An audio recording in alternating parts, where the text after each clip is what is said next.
Então, antes de mais nada, queria também agradecer a todos também que estão nos assistindo via internet. A Débora me avisou que entre quem entrou, saiu, viu um pouquinho, ficou, nós tivemos cerca de 200 acessos, o que é um número bem razoável, significa que as pessoas se interessaram pela discussão que nós estamos fazendo. Então, queria agradecer. E nós pensamos então, abrir, eu vou controlar aqui o número de rodadas, então começamos por 3 pessoas. Já temos 2 inscritas, né? Gostaria de pedir que as pessoas se apresentem, tá? Importante.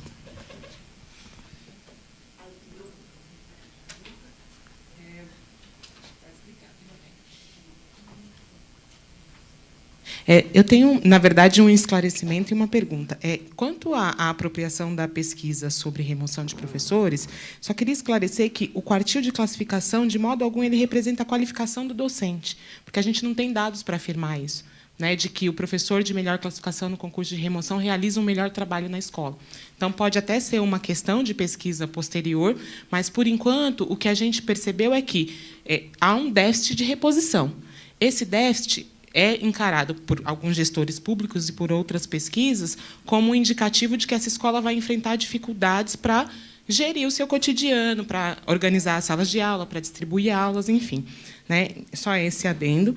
E aí a minha pergunta é em relação aos professores, que tanto o Romão falou, quanto a Cleusa falou também, que permanecem nas escolas, e a questão dos bons professores nas áreas periféricas. Né? Me parece, às vezes, que as políticas de formação docente elas visam quase que uma relação de perceptorado e pupilo. Né? É muito feita no professor, focada no professor individualmente. Então, quando se fala do bom professor, nunca se fala do bom corpo docente de uma escola. Nunca se fala de bons professores no coletivo.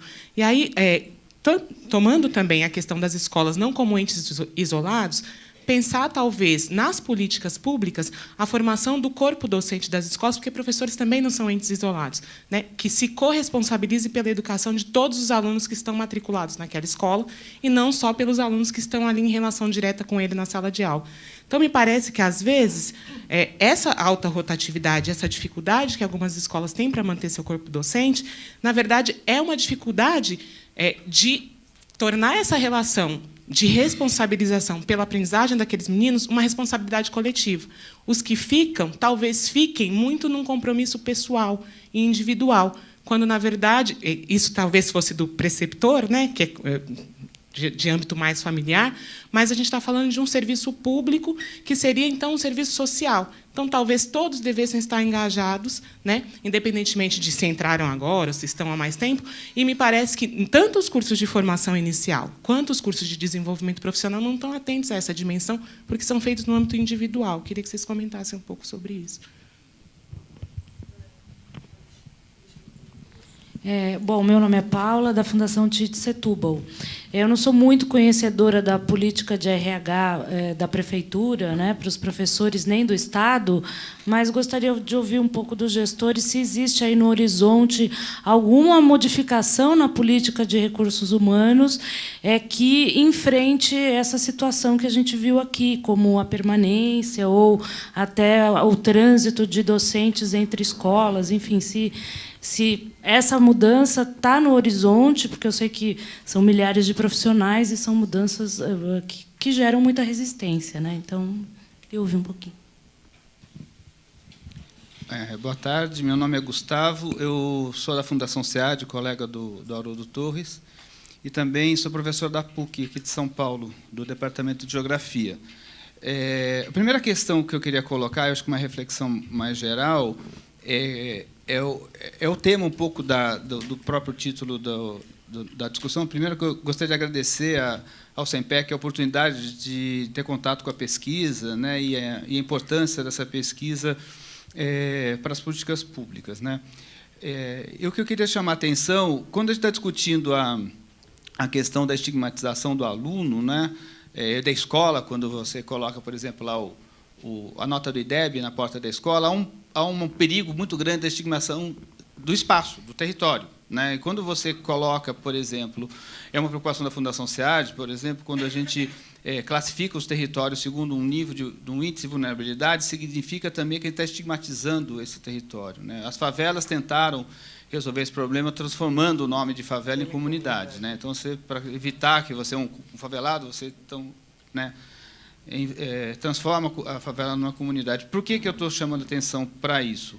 Né? Porque a gente tem duas pesquisas lá na PUC que têm tocado nesse aspecto, que envolve a necessidade de a gente pensar a gestão da política pública no território dessa forma mais transdisciplinar, né? Porque o que acabou acontecendo na pesquisa coordenada pela professora Aldeise Sposati, que é uma pesquisa financiada pela Fundação Samaritano, que é um projeto de financiamento do Ministério da Saúde, mostrou um fato interessante, que, ao fazer uma análise da política pública no território, a porta de entrada da política pública é a escola.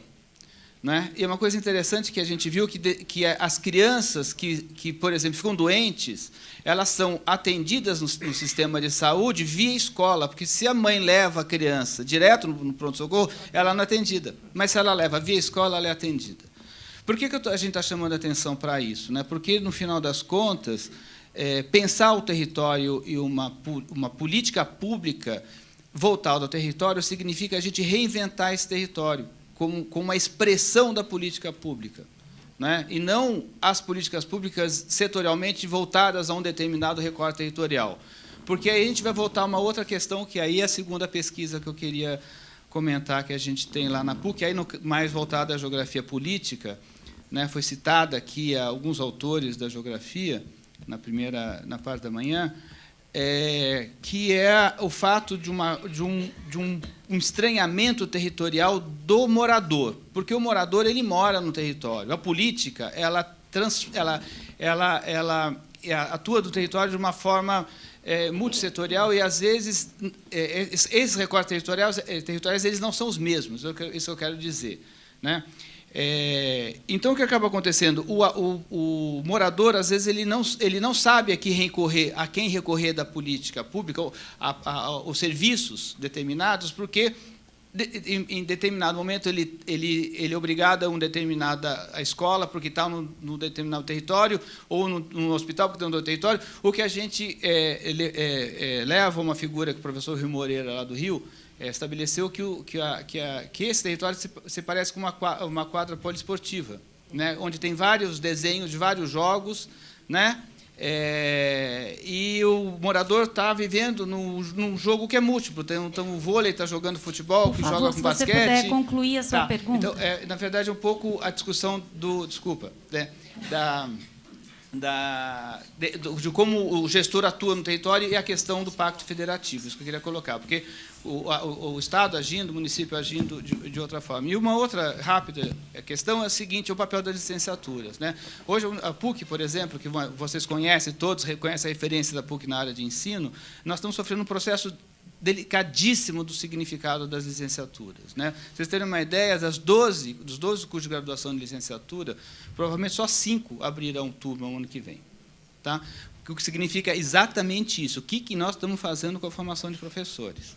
Tá? A própria geografia, a gente muito provavelmente não vai conseguir abrir turma no ano que vem. Tá? Então, a gente vai um pouco repensar o significado da formação de professores, de um lado, e da gestão do território, de outro. Ok. Eu queria Vamos responder as perguntas? Então, eu queria fazer uma proposta para ver se a gente se organiza, se vocês concordarem, se eu poderia direcionar as perguntas que foram feitas, 3 pessoas respondem agora e depois a gente pode ser assim. Como tem perguntas bem direcionadas assim para os gestores mesmo, talvez essas pudessem ser respondidas pelo João, Cleusa e Fátima. E na próxima eu redireciono para outras pessoas. A gente pode ir se organizando assim? E aí, se vocês puderem usar em torno, mais ou menos, claro, de 3 minutos, tá bom? Tudo bem?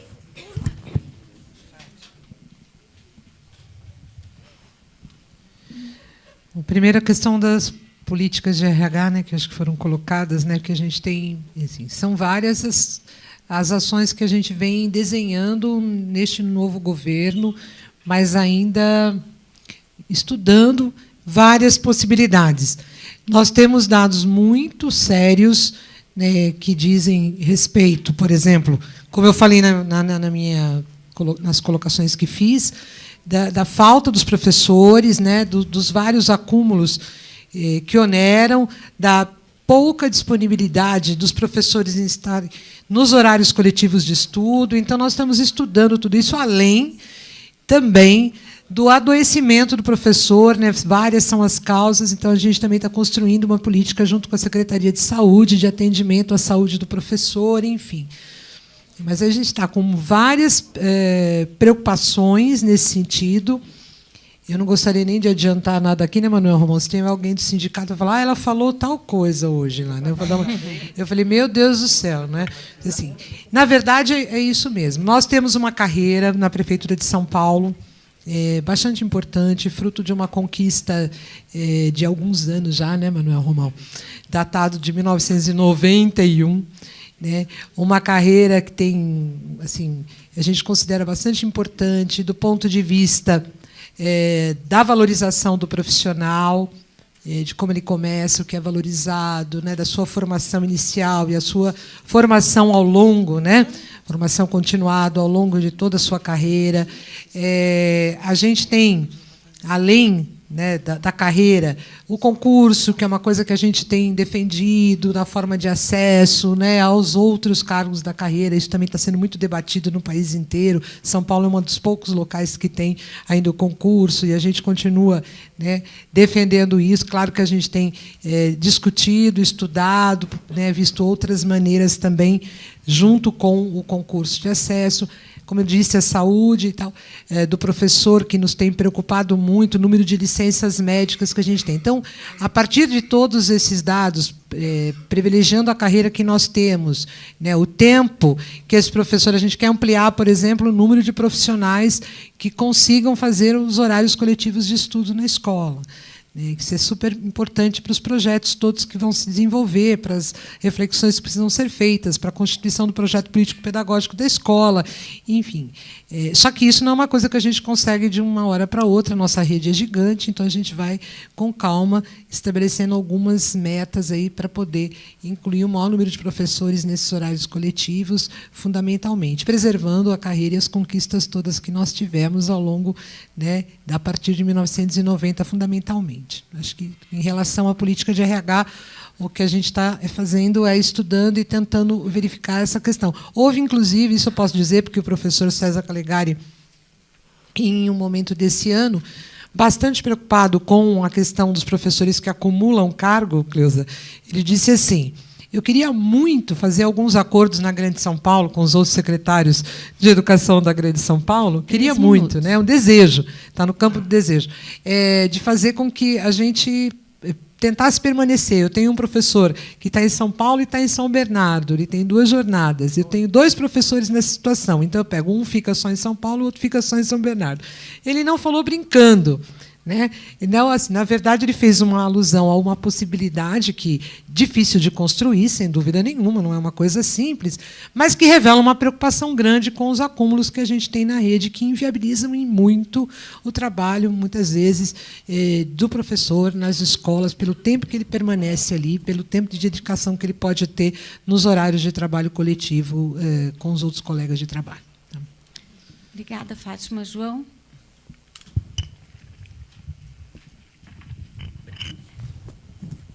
Aos 2 minutos eu vou avisar, tá, João? Porque aí fica mais fácil para vocês. Tá bom, obrigado. Uma referência. Sem também entrar em polêmicas, mas de um modo geral, desde que o professor Herme iniciou, né, o trabalho dele na secretaria, ele tem tido, e aí, lógico, todas as coordenadorias e departamentos, um movimento de ida e de conversa com a rede, uma conversa direta. Num primeiro momento com os nossos polos regionais, depois nas diretorias regionais e, recentemente, até em algumas escolas, contato direto do órgão central, e ouvindo todas as questões pedagógicas e também de recursos humanos. Então, a grande meta, acho que de todos, dos municípios, da federação, é que realmente a carreira do professor seja uma carreira atrativa, o que, inclusive, vai impactar até no interesse do professor, de novos professores pela carreira, pelo curso de licenciatura. O professor tenha mais tempo na escola para se dedicar às atividades de preparação de aula e também de investimento na sua formação. Uma questão que também nos preocupa muito é que, muitas vezes, o professor acaba tendo que lecionar em várias escolas para conseguir completar a sua jornada. Isso é um complicador, isso também é um dificultador, né? 2 minutos. Então, aí nós entramos também na questão do conceito da educação integral, que tem trabalhado isso também, a permanência do professor na mesma escola, com mais tempo de dedicação e de trabalho. São Paulo tem um programa, né? Essa Educação Compromisso São Paulo, 5 pilares. Um dos pilares é justamente essa questão do plano de carreira, valorização do profissional. Então, a Secretaria já conseguiu garantir por lei uma série de aumentos aí durante todos esses anos. A grande meta do secretário é garantir que isso continue, para que a carreira esteja entre as mais valorizadas num prazo aí de 20 e poucos anos. Nós temos que lembrar que estamos falando de um universo aqui de milhares de pessoas. Você tem que ter um crescimento sustentável. Isso tem que ser feito com responsabilidades, tem que ser feito com garantias de legislação e garantias de orçamento, né? Foram um pedido da rede em relação às gratificações, isso foi incorporado, foi atendido. Então, nós temos todo esse movimento. E só para encerrar, que o tempo já estourou, existe também um trabalho de pesquisa realizado internamente, CGRH, a nossa coordenadoria de avaliação também, em relação a essas questões de entender o contexto de cada escola, para verificar se realmente ela teve uma evolução ou não, comparando com ela mesma. Então, existe essa preocupação. E o último comentário, que é rapidinho aqui, em relação à sua fala, né, da escola não ser um ente isolado, eu acho, assim, eu tinha comentado em relação à educação básica como um todo. Os educadores também como todos. Todos são importantes. O professor, o diretor, o coordenador, o supervisor, o dirigente e os demais educadores que trabalham na escola também. É necessária a valorização de todos e a compreensão que a responsabilidade também é de todos. Obrigado. Obrigada. Cleusa. Ainda bem que ele não ia entrar em polêmica. Na hora que ele falou o tempo, todo mundo... né? Bom, vamos lá para cumprir o horário. Primeiro, e está no segundo governo, não tem vantagens e desvantagens, e uma delas é não poder dizer que a culpa é do outro, né? Então, você tem que avançar. Quando eu assumi em São Bernardo, nós tínhamos 900 professores fora da sala de aula. Em outras ações. Quer dizer, é vantagem ficar na sala e é punição. É vantagem sair da sala e punição ficar na sala. Então, essa foi a primeira inversão. Escola é o mais importante. E, obviamente, as escolas que estavam sem eram as escolas da periferia, o pós-balsa, onde ninguém queria ficar. Então, primeiro ato, assim, muito simpático, todo mundo volta para a sala. Porque essas 900 salas estavam na mão de estagiárias. Primeira coisa é o direito das crianças. Então, volta todo mundo para a sala. Tem que ser mais importante estar na sala do que fora dela. Então, carreira sem gratificação, tudo é salário e tudo vai para a aposentadoria. Ninguém tem contrato precário de trabalho, não tem professor eventual em São Bernardo, não tem professor com contrato seletista, só estatutário.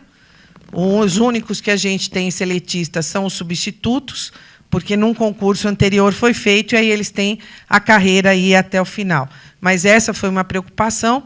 E como São Paulo, São Bernardo as últimas cidades são São Paulo e São Bernardo que têm concurso. Ainda vocês têm concurso de acesso, lá não, lá é concurso para o cargo de. Né? Então, nós estamos tirando isso também por uma concepção de educação. né? Porque a gente também tem visto que chega alguém de fora, que estava numa escola privada com 100 alunos, assume um CEL de 5.600 alunos. Quer dizer, um mundo totalmente diferente, enfim, o que hoje é a maior resistência para a aprovação do Estatuto. Quando ele falou SEAD, eu quase tremi aqui, porque o SEAD estava na nossa mesa de negociação, calculando se o reajuste que a gente estava dando era vantagem. Deusa, desculpe, só entender. Vocês vão terminar o concurso para diretora, é isso? Sim. Concurso para o cargo. Será cargo de acesso para professores da rede. A única forma de entrada na rede em São Bernardo será pelo concurso de professor. Todo mundo estatutário e todo mundo leva para aposentadoria tudo que tiver. Nada é extra. Concordo com você na questão dos territórios. As pessoas, muitas vezes, quando vão procurar emprego, não dizem o bairro. Tem alguns bairros estigmatizados, né? E acho que essa alternativa de chamar de comunidade nem sempre funciona e as pessoas preferem omitir, de fato, da onde elas vêm. E, muitas vezes, a gente tinha problema com as crianças porque as mães queriam matricular nas escolas do centro. Então, a gente inverteu totalmente a política, né? Os maiores investimentos vão para as escolas de periferia. As primeiras escolas a terem investimento de infraestrutura, biblioteca, netbook, foram as escolas com mais baixo IDEB, enfim, as que estavam mais afastadas.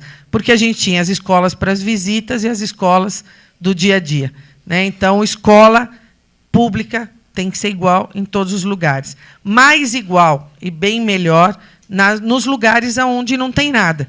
Nós também optamos pela política de CELS, para que a gente possa descentralizar, principalmente, equipamentos de cultura, né? Então, teatro, cinema, enfim, essa é a linha. E das licenciaturas, se a gente não fizer nada, em 5 anos, nós não temos mais.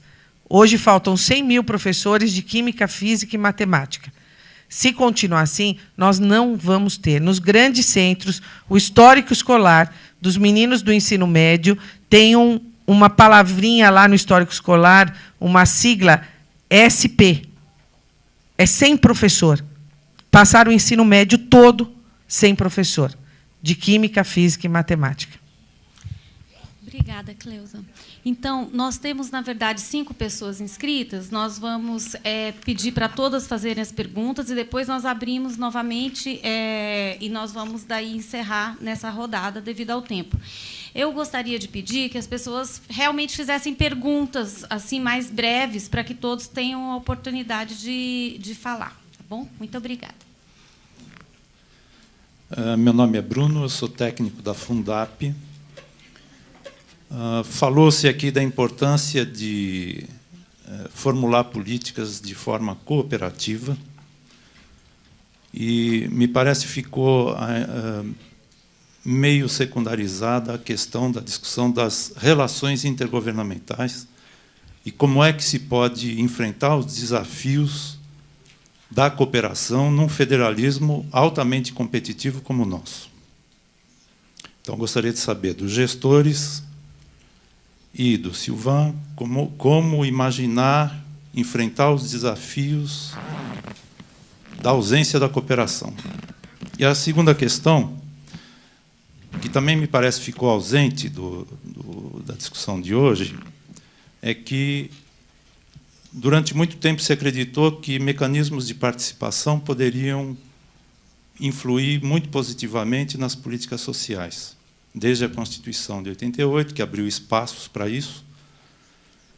E, então, eu queria perguntar se não é hora de repensar a questão dos conselhos municipais de escola, se eles caíram ou não no formalismo, a elaboração de projetos político-pedagógicos por escola, se também não caíram no formalismo, e se não seria hora de repensar esses mecanismos de participação, porque também se falou da responsabilidade conjunta de famílias, gestores,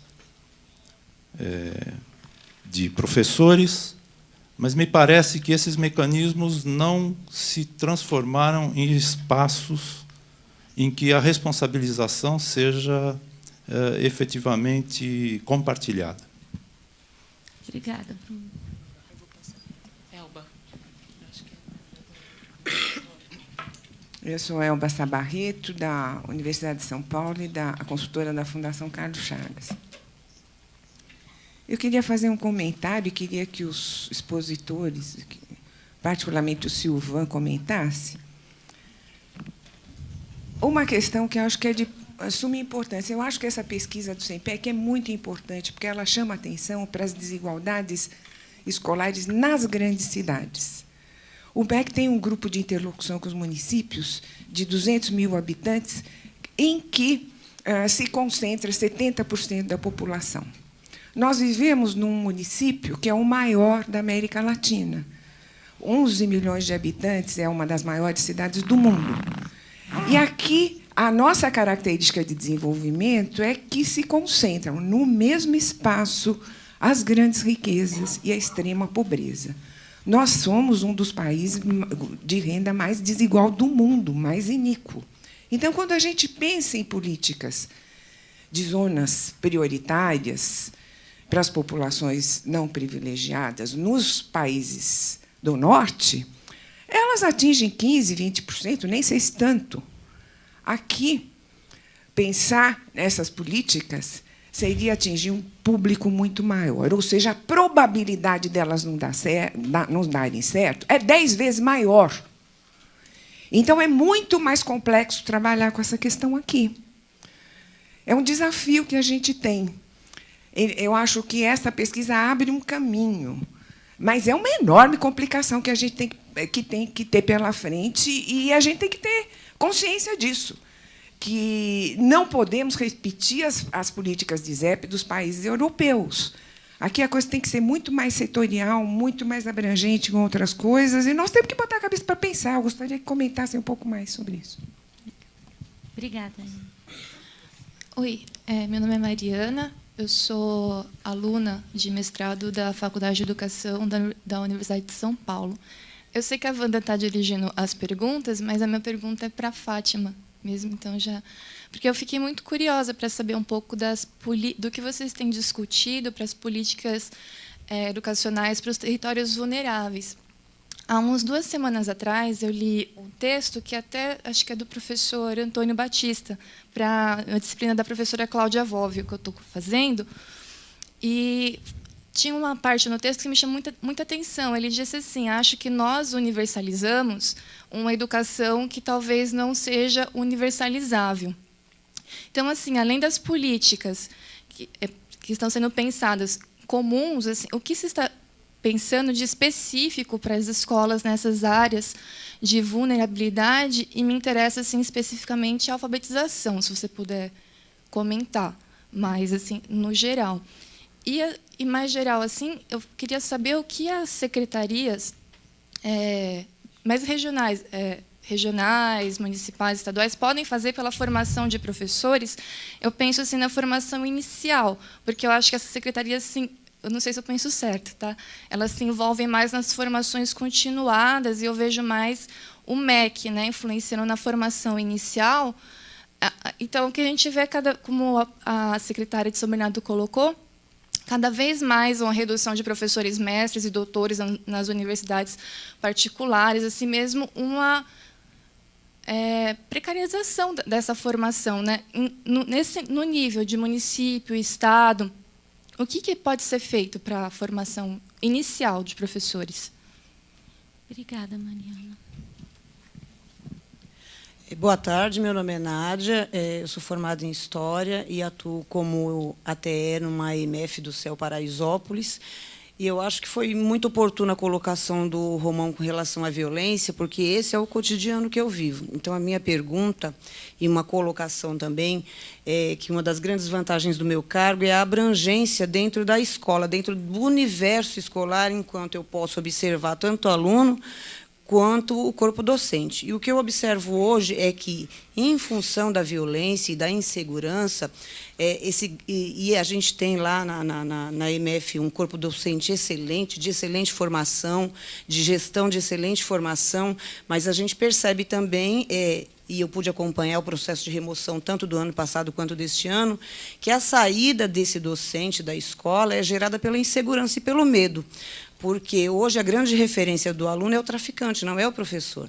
Então, enquanto você não tem uma política séria de segurança, o professor fica inseguro. E se sentindo inseguro, esse aluno percebe a insegurança desse professor e já não o vê como líder. Líder passa a ser o traficante. Então, a minha pergunta é, enquanto secretarias, né, de educação, qual é o projeto e qual é a parceria feita, se é que há, né, uma parceria com a Secretaria de Segurança para a tomada de uma atitude que realmente vise a segurança do professor e tire do traficante, do crime organizado, essa utopia de poder, né, que ele acha que tem e que o aluno acredita que ele tem, e é por isso que ele se torna um líder. Obrigada, Nádia.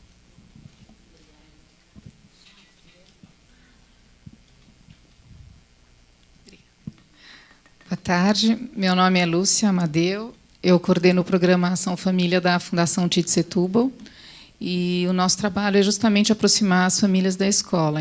E a minha pergunta é direcionada ao Silvan, que eu gostaria de saber, a culpabilização, normalmente, quando o aluno tem um baixo rendimento, recai sobre a mãe, né? A escola sempre acha que o problema é a mãe, há uma invisibilidade da figura paterna. Eu queria saber se na França há alguma experiência de aproximação da família com a escola, diferente, alguma coisa assim que pudesse agregar aqui na nossa discussão. Obrigada. Obrigada. A última pergunta do bloco. Eu sou Vanderlei, eu sou diretor da MF Jardim Fontanes, na Zona Norte de São Paulo.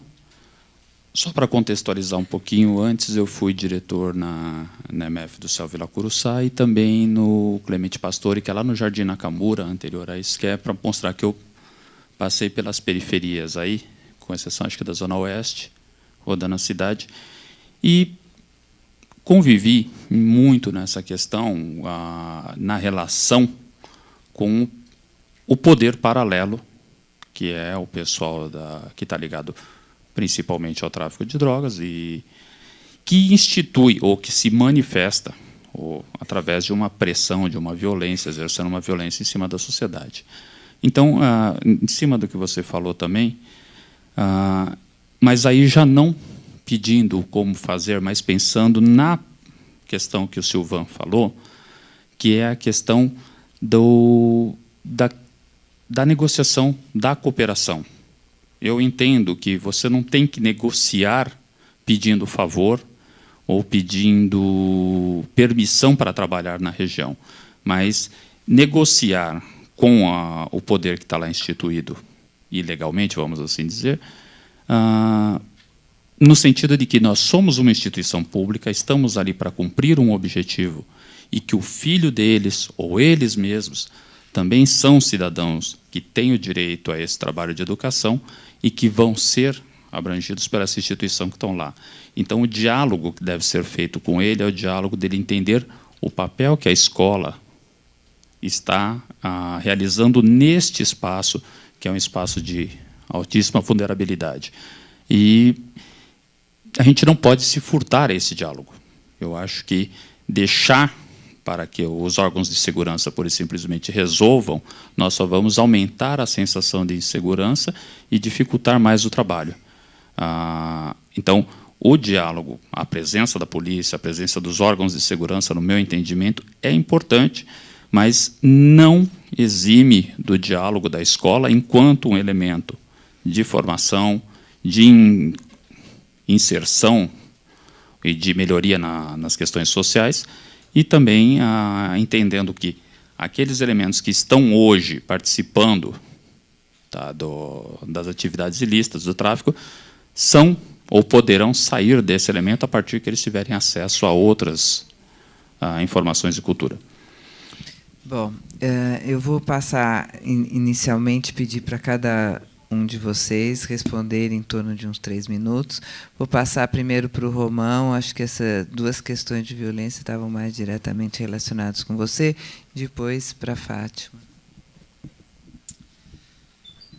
Bom, essa questão de violência acabou sendo algo prioritário na minha região, porque eu percebi, logo de início, que muitas unidades educacionais eram afetadas por isso. A primeira ação minha foi fazer um mapa da violência a partir de todos os relatos que eu tinha registrados lá e tal. Fiz uma espécie de um mapa, um dossiê, entreguei para o César Caligari, o César encaminhou para a Secretaria, para a Polícia Militar, para a Polícia Civil, para a Secretaria de Segurança.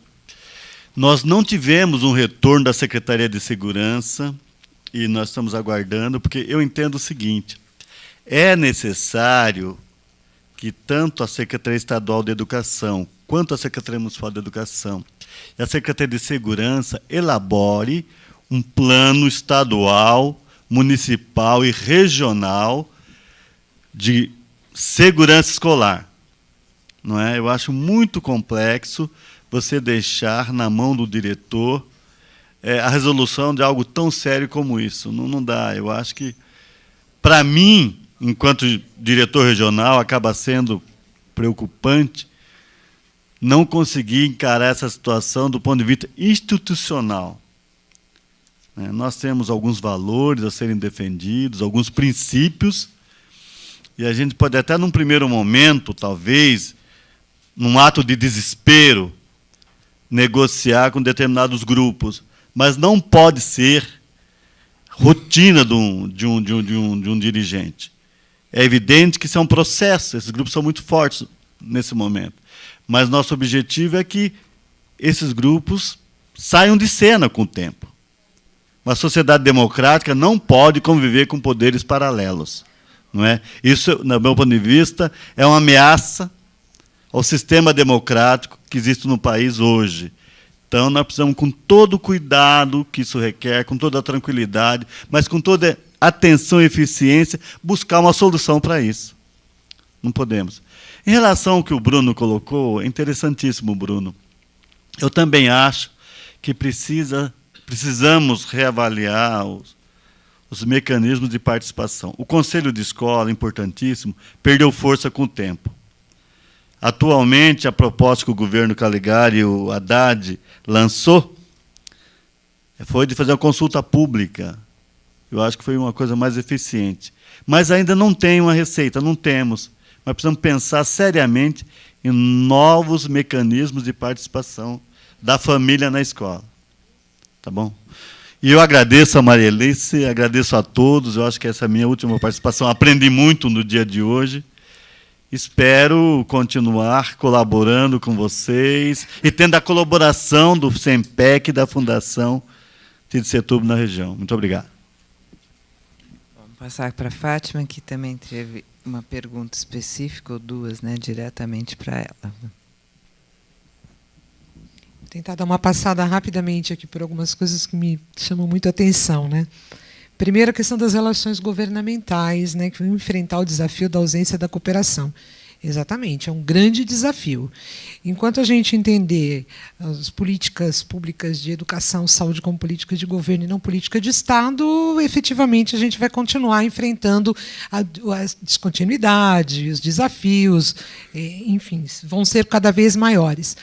Agora, quando a população realmente olhar para o que é público e se apropriar disso e começar a participar, e aí eu coloco isso na segunda questão que vem, na questão da participação dos conselhos de escola e outros conselhos que a gente tem os conselhos de saúde, os conselhos de habitação, os conselhos agora das subprefeituras na cidade de São Paulo, por exemplo, a participação do orçamento participativo lá em São Bernardo, que eu também acompanho, que tenho vários amigos que participam lá na gestão do Luiz Marinho, enfim, e vejo o esforço enorme de governos democrático, popular, que coloca e estabelece inúmeros canais de participação, e mesmo assim, eu acho que a gente está vivendo um momento que a gente precisa realmente repensar, porque isso está em todos os setores, em todos os âmbitos, a participação ela tem sido cada vez menor, né? Eu tinha uma colega que era diretora de escola, do lado, nós iniciamos praticamente juntas, na mesma região, e a gente conversava muito, trocava muito. Em 2004, 2005, a gente tinha participação no conselho de escola, ambas, eu na EMF e ela na EMEI. Assim, eram eleições acirradíssimas. Eu lotava o teatro de 450 lugares no céu com comunidade, com os pais, para discutir quem ia ser o presidente do conselho. Aí foi passando o ano, essa foi diminuindo, e a gente mantendo os mesmos procedimentos, o mesmo canal de diálogo, isso foi diminuindo. E um dia ela se aventurou a dizer: Fátima, será que eu quero ser otimista? Eu vou fazer uma avaliação bem otimista. Será que é porque a gente está resolvendo tudo e eles não têm mais por que vir aqui para se preocupar? Eu falei, não, acho que é bem otimista mesmo. Não é possível, né, que as pessoas vão deixando de participar à medida em que elas veem a situação resolvida. E não estamos resolvendo tudo, pelo amor de Deus, não pode ser isso. Né? Na brincadeira, a gente começa a pensar em um número de coisas. Tá? Em relação às políticas de território para os territórios mais vulneráveis, por mais que eu tenha uma política geral para a cidade, para os territórios vulneráveis, elas sim, todo momento, elas vão ter características também muito específicas nos territórios em que elas estão sendo implantadas. Tá bom? Então, ela não parte de um princípio que todos os territórios vulneráveis também são iguais. Né? Ela parte sempre do princípio que não, que em cada território tem sua particularidade, tem sua especificidade, atores diferenciados ali e provavelmente até necessidade de uma ou outra secretaria estar presente ali que não está no outro, com uma ação específica de alguma secretaria. Né? Por isso que a gente tem as subprefeituras na cidade de São Paulo. Nós éramos 31 subprefeituras até 2004, que facilitava mais ainda, né, que realmente as relações do poder local eram mais descentralizadas, havia a constituição de uma equipe de trabalho, uma equipe de governo local mais descentralizado, mais focado nas particularidades da região. Esse número depois, né, foi reduzido. Agora a gente está pensando como que a gente redesenha, né, Manuel Romão? Tem um estudo aí para a gente não voltar às 31 subprefeituras, mas algumas regiões ficaram bastante difíceis, ficaram muito grandes, né, quando voltou a ser 13 subprefeituras. 13, né? Agora as diretorias regionais de educação, tá? Particularmente. Então, acho que, em relação à questão da formação inicial, eu queria dizer uma coisa assim, também vou pensar como a Cleusa Repúlio. Eu acho que o dia que a gente precisa que as universidades dialoguem mais com a escola pública, que estejam mais presentes na escola pública, olhando as nossas dificuldades e efetivamente colocando no currículo, nessa formação inicial, aquilo que ele vai viver ali na prática. Tá? Então, eu fico imaginando que eu tinha uma aula de didática, de estrutura de ensino, de metodologia, que hoje a gente não vê na formação inicial da forma como era antes. Né? Está muito distanciado do que é real, enfim. Tá bom? Eu acho que era isso. Não sei se a gente tiver mais uma rodada, mas queria agradecer também Maria Alice e todos aqueles que nos convidaram para estar aqui na tarde de hoje. E a gente continua esse debate em outras ocasiões, com certeza. Falar um minuto, porque a fala do Bruno me acionou a importância, eu acho, de enfatizar a importância da discussão do Plano Nacional de Educação e pensar essas articulações entre União, Estado e municípios dentro de uma direção muito difícil, complexa, que vai ser tema da discussão ano que vem da Conferência Nacional de Educação, que é a criação do Sistema Nacional de Educação. Eu acho que ela é fundamental e acrescento ainda a importância de que esse Plano Nacional volte a conter o custo aluno-qualidade para que a União tenha um papel maior de redistribuição e de equidade. Aqui que nós estamos falando de desigualdade, é fundamental que a União realmente participe de uma forma mais efetiva na distribuição desses recursos, com esse papel de redistribuição e de equidade. Né? Passo para Cleusa. E eu acho que, assim, para a Wanda não ficar muito em cima da gente, já estamos... Acho que cada um de vocês pode estar pensando assim, do que foi dessas questões colocadas, qual delas que tem mais a ver com vocês Isso. podem estar respondendo. Eu pensei nisso, Maria Alice, e você já falou em relação ao PNE, quando o Bruno fala do regime de colaboração, né, que tem na lei, mas efetivamente 2 estados no país funcionam o regime de colaboração. É o Ceará e o Acre. O Mato Grosso, um pouco, mas fora isso, cada gestor cuida da sua rede. Rede estadual, Secretaria de Estado, rede municipal, e isso é cruel, isso não colabora com o sistema, né? E a retomada, e definitivamente a gente ter um sistema nacional de educação é fundamental para atingir as metas, senão não será, já é difícil, já está muito difícil as metas, já estão, né, muito difíceis as metas. Agora, há uma discussão sobre uma reforma tributária também é essencial. Hoje, os municípios ficam com o maior encargo das políticas, saúde é municipalizada, educação, boa parte é municipalizada. De novo, no censo, os municípios têm mais matrículas do que os estados. Nós estamos chegando perto de 20% a mais de matrículas do que os estados. A assistência social é municipalizada. E o recolhimento dos impostos é centralizado no governo federal. Quer dizer, e o lugar mais fácil de reclamar é a prefeitura. Né? Eu não sou filiada a nenhum partido e não me filio para nunca ter a tentação de me candidatar. E falei, se eu fosse um dia, eu queria ser governador, porque ou é culpa do presidente ou é culpa do prefeito. Porque é sempre difícil de ir, né? E você tem aí uma exposição muito maior. Enfim, concordo quando o Bruno fala em relação aos canais de participação. O Conselho Tutelar, para mim, é emblemático, porque, na medida em que ele começou a receber salário, acabou. Virou espaço de emprego e de discussão e de disputa política de vereador. Olha, dava para fazer uma pesquisa. Quantos vereadores foram conselheiros tutelares? Portanto, o foco dele estava em outro lugar. Né? Às vezes eu digo que gestor de verbas vinculadas à saúde e educação não deveria poder se candidatar. Porque aí você não consegue ser isento em determinadas coisas. Você tem que fazer brigas muito complexas para ser, de fato, um gestor pleno dos recursos, paraná. E só fechando, na questão, várias pessoas falaram da intersetorialidade. Gente, nada é tão difícil quanto trabalhar matricialmente numa prefeitura, que dirá no governo federal. Eu tenho um ótimo parceiro, que é o secretário de Saúde, mas muito mais por empatia nossa do que o Marinho manda a gente trabalhar junto, mas a gente não consegue, todos juntos. Então, vai muito nas relações pessoais. Né? Então, a gente tem um programa de saúde, reduzimos em 72% cárie nas crianças, porque a gente acredita que trabalhar junto é importante. Tirei 100 toneladas de açúcar da merenda em 4 anos. Aí as merendeiras brigaram comigo, fizeram manifestação, porque no Brasil, açúcar é carinho. Tirar açúcar, elas falavam para mim, mas as crianças gostam do açúcar. Eu sei, eu também gosto. Eu adoro pizza. Mas não pode ter pizza todo dia. Não, esse enfrentamento, eu não posso estar pensando no que eu vou ser amanhã. Esse enfrentamento é hoje.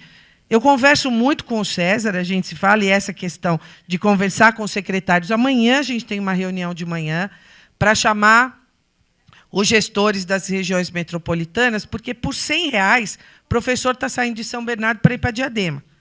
Aí vai lá. Tem menos professores e mais alunos, no primeiro concurso de São Bernardo ele volta. Que é isso que eu estou vivendo. São Caetano dá R$120 a mais, o professor vai para lá. Ou a gente estabelece, como o pessoal tem feito com os médicos, ou o professor vai ficar pingando mesmo. Porque ele está olhando aquilo que é importante para ele. Isso não é uma crítica, é uma constatação. Nós temos que resolver esse problema. E, por último, a questão das licenciaturas. Gente, tem sempre um culpado nessa história. Né? A CAPES, por muito tempo, privilegiou pesquisa. Né? Ainda. Mas eu faço parte da CAPES do B, que o pessoal fala. Educação básica é tão relegada a segundo plano que o conselho que o comitê que eu participo chama Comitê Técnico da Educação Básica. Sabe qual é o nosso apelido na CAPES? Ah, professora, a senhora veio para a reunião do CAPES do B? Quer dizer, porque tem a CAPES do A e tem o CAPES do B. Né? Porque, nossa, aí tem a pesquisa. Nós somos perfeitos na pesquisa, mas daqui a pouco não vai ter pesquisador, porque não tem ninguém para alfabetizar. Até para médico. A gente brigou porque achou que R$10.000 era pouco para médico. E R$1.400 para professor, o povo está achando muito. Enquanto a gente tiver essa lógica no país, porque é isso, nós pagamos em São Bernardo quase 15 pau para médico, e os caras não ficam. Eu lembro o Leão da CNTE, o presidente da CNTE, falou, por 5 nós estamos indo. Entendeu? Porque aqui, enquanto a gente discutir R$1.600 de piso salarial para 40 horas, quantos nessa sala trabalhariam 40 horas para ganhar R$1.600? Não vai. Agora, nós queremos boa performance, dedicação e mais alguma coisa, e ainda não pagamos os R$1.600. Eu falo não pagamos enquanto representante dos secretários, porque eu falo isso para eles. Né? Ou a gente enfrenta a corporação no sentido de que não dá para incorporar todas as gratificações, vai ter que negociar para ter um salário a longo prazo e tal, ou nós vamos ficar discutindo R$1.400. E agora, gente, como ninguém resolveu a questão, nós vamos ter 19% de reajuste em dezembro. Aí tem município quebrando a rodo. Não dá. Porque a lei de responsabilidade fiscal, que a maioria de vocês acha ótima, acha boa, porque deu credibilidade na gestão, está engessando todo mundo. Porque a gente tem que rediscutir as leis. Todo mundo acha a 8666 a melhor lei do mundo. Não é à toa que ela tem 666. Ela é terrível para quem é sério. Ela é terrível para quem é sério. Porque ela engessa o administrador público e libera. Porque corrupto é só o gestor público, né? Não é o cartel que diz que não vai fazer obra naquela cidade porque ninguém superfatura a obra. Gente, ou a gente faz esse enfrentamento, ou vai para a rua gritar mais educação e mais saúde, e no dia que a gente vai defender os 10% do PIB para a educação, tem meia dúzia de gato pingado. E no dia da meia entrada para a Copa do Mundo, estava lotado. Eu estava lá nos 2 dias. E eu questionei a Uni. Porque lotar as galerias para 50% de jogo da Copa, ótimo, gente. Eu sou corintiana, quero ver lá o meu Itaquerão bem bonito, mas os 10% do PIB, a Maria Alice falou uma coisa que é fundamental. Ou a gente faz essa discussão, ou esquece. O CAC é sério. O custo aluno-qualidade é sério. Não é para ter o padrão da Finlândia, mas é para ter um padrão de qualidade para todas as crianças. Então, ou a gente tem essa concepção, e a CAPES está mudando, tem o PIBID, pode ser pouco, mas a gente, gestor, tem que entrar no PIBID. Falei para o César, vamos entrar no PIBID, São Paulo entrando, Rio entrando, as pessoas vão. Ou a gente vai continuar aqui, num grupo seleto, discutindo o que as nossas crianças lá de Itaquera, do Areião, do Montanhão, vão fazer. Tem que arregaçar a manga e fazer, e eu queria aqui fazer um agradecimento público à Maria Alice, que vai para o jornal, porque eles não publicam o que a Undime faz, mas publica o que a Maria Alice fala. E ela vai lá e fala o que eu gostaria de dizer. E ela falou esses dias, e eu lembro de ter te mandado um e-mail, né? Obrigado. Sabe? Porque é a voz, porque gestor é sempre um problema. Gente, é muito duro ser governo, sério. É muito duro, é muito difícil. Mas eu ainda acredito que vale a pena e a gente muda a história das crianças. Porque, se alguém não pensar nisso, não vai ser a academia sozinha que vai resolver. Ai, obrigado por ter vindo aqui hoje. Eu vou focar aqui a minha fala também nessa questão da colaboração entre os entes federativos e, rapidamente, no final, um comentário aí sobre a questão da formação inicial, né? Eu acho que o conhecimento, o acesso à informação, ele tem que chegar até os pais dos nossos alunos de forma muito clara e objetiva. Essa questão mesmo do piso tem sido muito discutida no CONSED, né, o Conselho dos Secretários de todos os estados. E todos eles deixam bem claro que ninguém é contra o valor. Todo mundo admite. As pesquisas mostram, recentemente a Folha publicou, considerando a média e a formação, um professor deveria inicialmente ganhar 4 mil e poucos reais. Todo mundo concorda com isso. E ter um plano de carreira que permita uma evolução, sem que ele tenha que se tornar um diretor, um supervisor, um gestor. Que se ele quiser fazer isso, que ele faça por opção, mas não por necessidade de aumento de salário. Mas tem essa questão da responsabilidade do gestor, do governo. Ele não pode fazer isso de uma forma que quebre a sua estrutura orçamentária. Então, é uma discussão importante. E, já aproveitando o gancho, né, é uma discussão que passa pelos municípios, pelo Estado e pela federação. Sabemos que essas articulações, esses contatos, eles precisam melhorar muito. Mas eu acho que já avançamos também muito nesse sentido. É um processo, né? Você não muda uma cultura, você não quebra paradigmas de uma hora para outra, mas nós avançamos sim. Eu vejo com bons olhos todas essas discussões que o Ministério tem feito, as parcerias que eles têm feito com os municípios, algumas até diretamente com os municípios, outras com o Estado e com o município, outras diretamente com o Estado. O Estado também dialogando e reconhecendo a necessidade de aumentar esse diálogo e articulação com os municípios e vice-versa, né? O Conselho Nacional, né? A preocupação com a elaboração dos planos de educação envolvendo todas as esferas.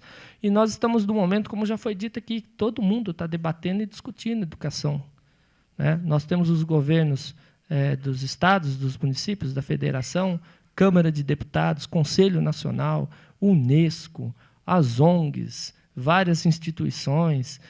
E eu até coloquei em alguns encontros aí de nível nacional justamente essa questão, né? Como articular todo esse trabalho e como essa informação chega até as nossas unidades escolares. Porque não é fácil, é muita gente falando do mesmo assunto ao mesmo tempo. E não necessariamente de forma realmente articulada. Mas é um desafio, reconheço. Uma federação com o tamanho do Brasil, isso não é uma coisa simples. Mas eu tenho uma visão otimista em relação a isso. Temos que melhorar muito, mas acredito que os primeiros passos estão sendo dados, né? São Paulo mesmo tem várias parcerias com o próprio Ministério, com os municípios, e eu acredito que isso é um avanço para a gente sair um pouco daquela questão da política partidária e pensar em política pública num processo de continuidade e de evolução e de ganho. Em relação à formação, até me chamou a atenção na hora que o comentário foi feito, porque outro dia, assistindo uma apresentação de um professor do Instituto Federal, ele, em determinado momento, lançou um questionamento, não para ser debatido na hora, mas para todo mundo refletir um pouco sobre aquilo. Que ele fala, né, todo mundo critica as universidades pela formação inicial, que é de responsabilidade dela, e, ao mesmo tempo, quando os estados, os municípios e até o próprio MEC, quando necessitam da formação continuada, eles recorrem à própria universidade, e aí parece que funciona, né? E na hora eu já pensei e não houve espaço, mas um novo questionamento surge, né? Quando você vai trabalhar a formação continuada com o especialista da universidade, existe um diálogo mais forte, mais próximo com os especialistas das secretarias e com os professores da rede. E existe uma melhor articulação entre as pesquisas na área de ensino, que o Brasil, diga-se de passagem, é ponta nessa área, né? Até um paradoxo, é excelente nas pesquisas na área de ensino e, infelizmente, na ponta a gente não consegue ter o mesmo desempenho. Acredito que essa articulação, essa conversa é que permite uma maior flexibilidade no trabalho com a formação continuada. porque aí você busca realmente atender às necessidades apresentadas pelas escolas, pelos gestores, pelas secretarias. O diálogo flui de uma maneira mais natural e organizada. E nos cursos de formação inicial, parece que existe um engessamento ali em relação à matriz curricular, não se pode mexer naquilo. Às vezes você tem disciplinas que são dadas aí desde a década de 70, 80, e você não tem nenhuma atualização. Né? Então, eu vejo dessa forma. Para a formação inicial evoluir, ser aprimorada, é necessário um diálogo real entre a educação superior e a educação básica. Senão, esse distanciamento vai continuar e, como já foi dito, enxugando gelo. Né? A formação inicial não dá conta, e isso ainda levando em consideração todas as dificuldades. Não estou falando que seja fácil. A diversidade é enorme. Para você garantir uma formação comum a todos, que dê condições para que o profissional possa, pelo menos, iniciar a sua carreira com condições de pegar as mais diversas possibilidades e situações numa sala de aula, já não é fácil. E se você não dialoga diretamente com as pessoas que estão envolvidas nesse processo, com certeza a chance de equívocos aumenta. E, para encerrar essa parte, foi citado aqui o PIBID, São Paulo participa também, né? É um programa importante, nível federal, nós participamos, aí entra a questão da colaboração, e o Estado também tem um programa de residência educacional que foi lançado esse ano, e que trata justamente dessa questão de melhor articulação entre os alunos das licenciaturas com os nossos professores que estão em sala de aula. Então, assim, nós temos avanços, também não podemos perder o otimismo, né? E os desafios são muitos. Um processo gigantesco desse, uma cultura onde a política partidária sempre falou muito forte, mas, ao mesmo tempo, você percebe um movimento das pessoas realmente preocupadas com os nossos alunos, os nossos professores, os nossos gestores que estão lá para tentar mudar todo esse panorama, buscando uma melhor qualidade, trabalhando essas questões da equidade e garantindo o acesso e a permanência de todos os nossos alunos nas escolas. Para encerrar, novamente agradeço o convite aqui em nome do professor Herman, do professor Palma, e eu, particularmente, também, como já foi dito, aprendi muito aqui hoje. Eu acho que esses diálogos, essas conversas, elas são importantes, inclusive, para esclarecimentos, porque a gente acaba percebendo nesses encontros, às vezes, muitas vezes, informações chegam de maneira equivocada, e esse fortalecimento do conhecimento a todos, como foi dito aqui, quando a sociedade se apropriar dos direitos dela, eu acredito que nós teremos aí melhores condições de negociação, inclusive. Muito obrigado. Obrigada. Agora eu queria passar a palavra para o professor Silvan para terminarmos aqui essa mesa de debates. Oui, s'il vous plaît.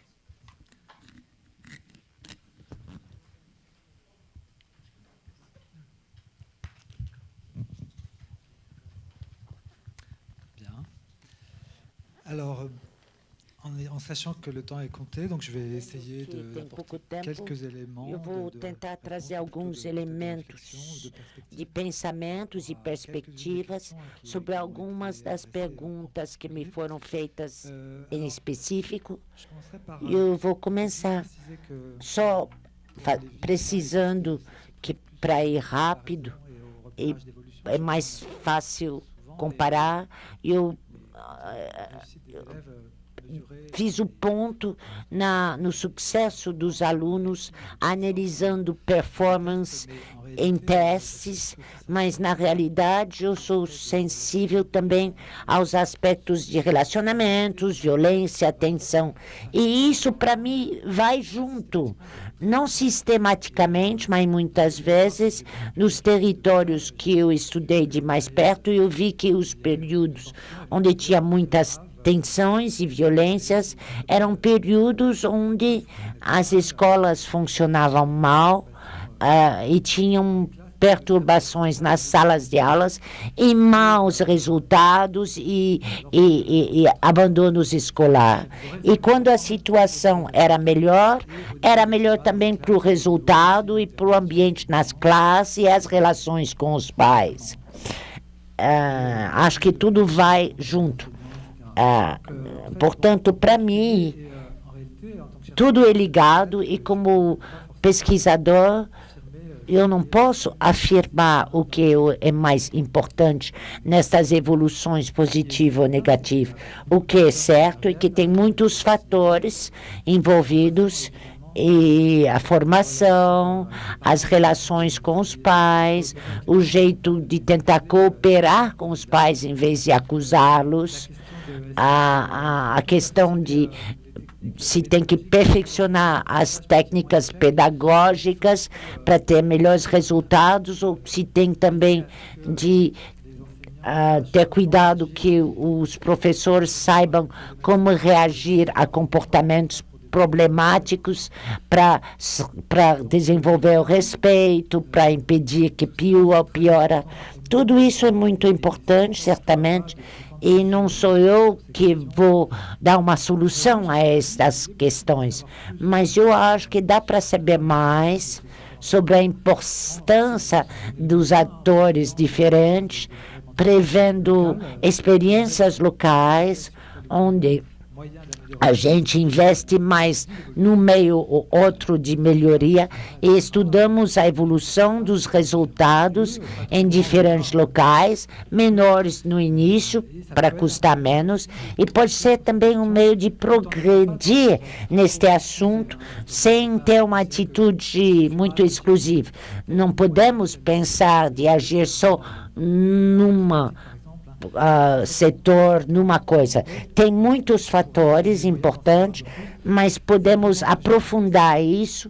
E o que eu percebi é que as pessoas rejeitam isso, especialmente quando as coisas não vão bem, dizem, não, é porque a gente não faz isso, teria que fazer isso é tempo perdido.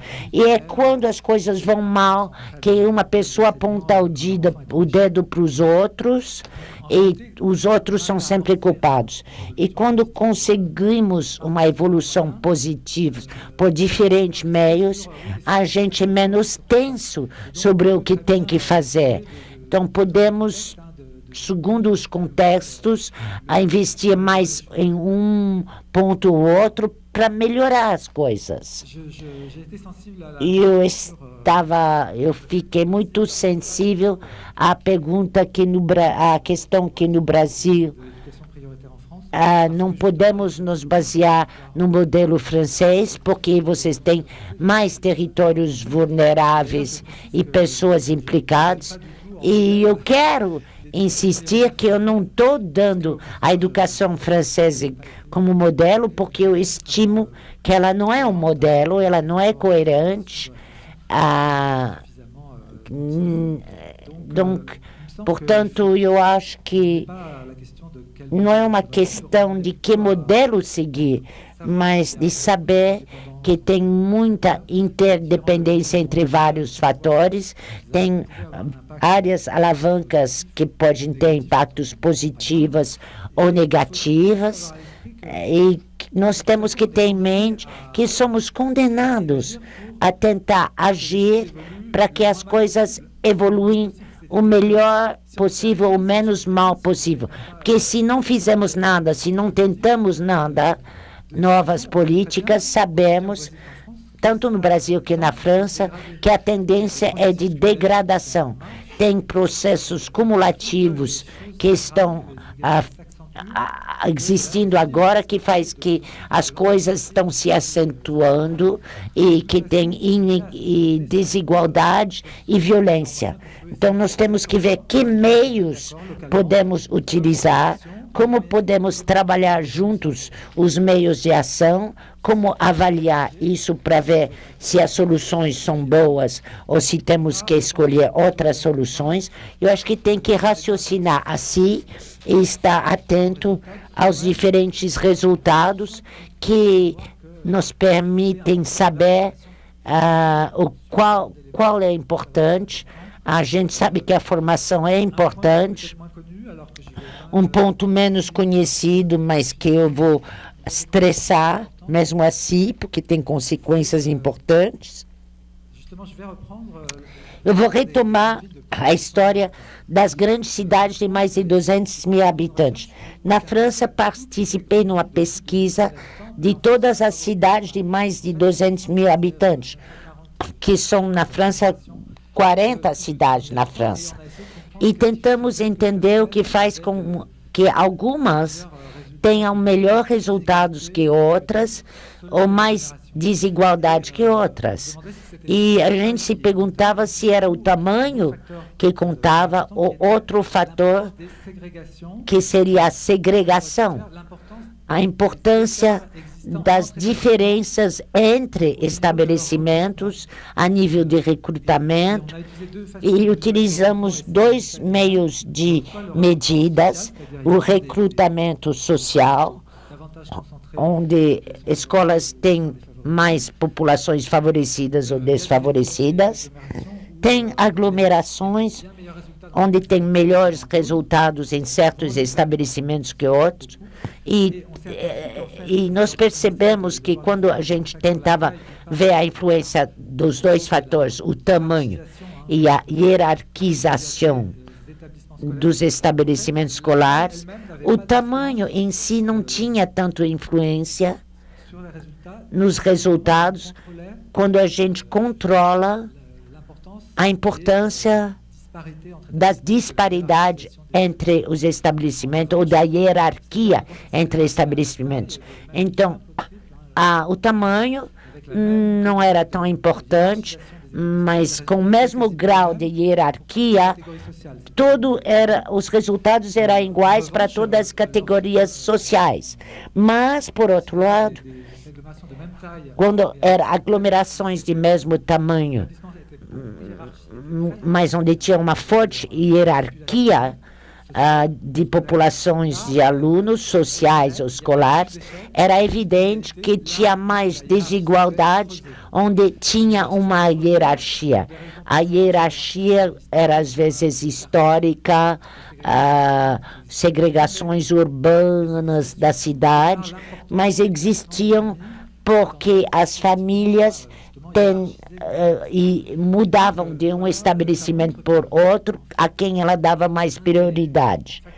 Então, um dos fatores que as políticas não devem deixar de lado é que tem que ter políticas que não aceleram estas mudanças de famílias para ir para escolas melhores, que vai contribuir ainda mais para a hierarquização das escolas, que levam à perturbação das relações pedagógicas, criando mais exclusões, mais diferenças de níveis entre as escolas. Mas e muitos fatores que nos levam a crer que tem que limitar esta hierarquização das escolas no mesmo espaço local. E se levamos isso a sério, nós temos que tentar compensar as desigualdades existentes entre os estabelecimentos, porque se não compensamos, as diferenças vão se tornar flagrantes e as famílias vão tentar ir para os estabelecimentos que ela consegue melhor, e como são as pessoas, as famílias mais ricas que vão conseguir isso, vai criar ainda mais desigualdade entre os alunos. É um assunto que é muito, muito delicado, que nós temos que tratar de perto. E isso tem tudo a ver com como a gente regulamenta as migrações de família, e também o fato de tentar evitar situações de degradações em certos estabelecimentos, porque isso é o fator número 1 da fuga dos alunos. Porque quando a situação está degradada, tem fuga. Então, é muito importante para todos tentar realmente impedir que a situação se degrade numa parte dos estabelecimentos. Eu acho que eu vou parar por aí. Merci, je voudrais beaucoup remercier à vous tous qui sont ici aujourd'hui. Desse debate, importantíssimo, como a gente pôde observar ao longo do dia, e a importância de fazer esse diálogo entre a academia e os gestores. Eu gostaria que a gente terminasse o dia aqui hoje com o lançamento do livro, né, Família e Escola, e está aqui, e para que a gente possa estar fazendo esse lançamento, que nós vamos estar distribuindo esse livro, eu queria chamar o Hamilton, que é um dos autores, junto com o Dutti, para apresentar aqui o livro, por favor.